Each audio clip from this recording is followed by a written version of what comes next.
Today in this tutorial, we will be reviewing how to add a user to your account. Head to your left menu panel and search under Administration for User Accounts. Here in the User Accounts page, you will only see your information.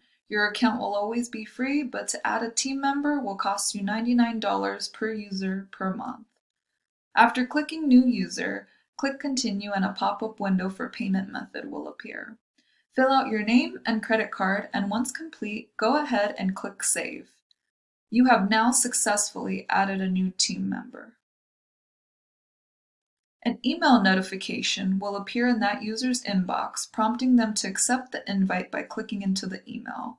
They will then be redirected to fill out their password. Once they click Submit, they are now connected with a new account on Surefront.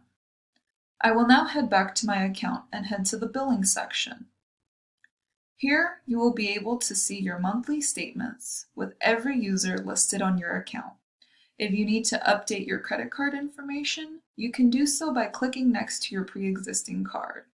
If you need to change or deactivate an employee, you can go ahead and click Change at the top of the page, and it will redirect you back to user accounts.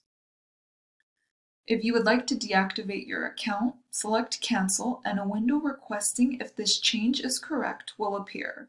Confirm the cancellation, and a red banner at the top will provide the end of your billing cycle with an option to undo this cancellation. And there you have it. You are now able to add or remove a user and learned how to view your billing statements in Surefront. For additional questions, please feel free to contact support at the top of your page to chat with us.